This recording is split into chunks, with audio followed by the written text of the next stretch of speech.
Kita itu umat yang sangat lembut. Rasulullah mengajarkan berbagai kelembutan dalam hidup kita. Karena itu beliau sallallahu alaihi wasallam disebut dengan nama Muhammad. 4 kali diulang di Quran. Jadi ada Muhammad 4 kali diulang di Quran, ada Ahmad cuma sekali terulang di Quran. Ya. Muhammad itu tidaklah disebutkan nama yang melekat pada pribadi yang mulia sallallahu alaihi wasallam kecuali menunjuk kemuliaan sifatnya yang terkait dengan makhluk. Jadi kalau di Arab itu ada orang punya sifat baik dengan sesama, Masya Allah. Itu kalau sifatnya satu saja, misal namanya Mahmud. Mahmud. Misal ada orang jujur. Nah, jujur saja, yang nampak jujurnya, sabarnya masih agak kurang. Itu Mahmud. Ya. Atau sebaliknya.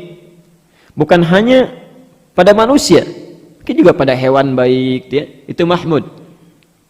Tapi kalau digondakkan sifatnya menjadi bentuk superlatif, ada orang jujur, sabar juga, tawadhu juga, Masya Allah, ya, rendah hatinya, pemalunya, Masya Allah, itu berubah namanya dari Mahmud menjadi Muhammad.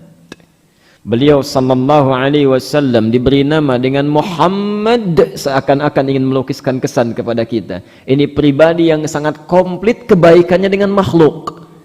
Ya. Ada orang dikata-katai bisa marah, dilempar dengan kata-kata bisa mencela.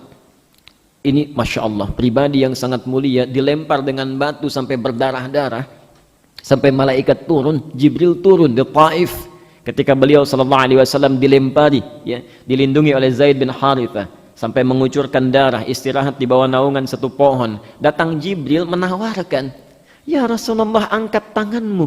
Ya.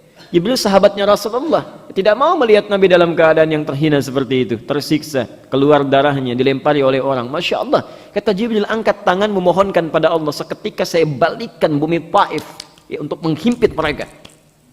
Apa kata Rasulullah? Dengan tenangnya beliau menyampaikan, Muhammad, la ya Jibril, jangan, fa innahum qaumun la ya'lamun. Mereka cuma belum paham aja.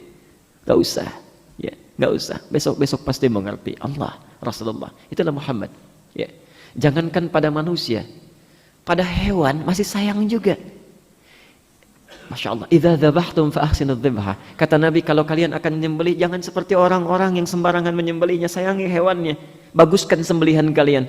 Masya Allah, bagaimana cara menurunkannya, bagaimana mengasah pisaunya supaya mereka tidak menderita dalam sembelihannya. Jangankan pada hewan, pada tumbuhan masih diperhatikan. Ya. Dalam hal, bukan hal yang normal, dalam peperangan nih, yang emosi begitu memuncak, yang keadaan bisa saling tembak, saling bunuh, saling hancurkan tanpa rahmat, di situ dalam tanda petik Rasulullah masih memberikan kepada kita aturan berupa rahmat. Jangan sakiti orang-orang yang tidak berhak. Masya Allah, bahkan pada pohon pun jangan cabut tanaman, jangan rusak, jangan hancurkan. Pada tanaman pun dalam peperangan, situasi emosi yang luar biasa memuncak, Nabi melarang kita untuk merusak pepohonan. Tapi ada orang yang bukan dalam situasi berperang pun, akal yang normal bisa bakar pohon. Dan itu Masya Allah, dampaknya sangat merusak, bahkan membunuh orang-orang di sekitarnya. Asapnya menyebar, bayi-bayi yang tidak bersalah kena ispa sampai meninggal dunia. Allah, maka tolong sampaikan kepada kami, jika ada yang disebutkan orang-orang yang menanam pohon pahalanya menjadi sedekah jariyah, maka bagaimana dengan orang-orang yang merusak pohon, membakar dan menularkan asap dalam kehidupannya?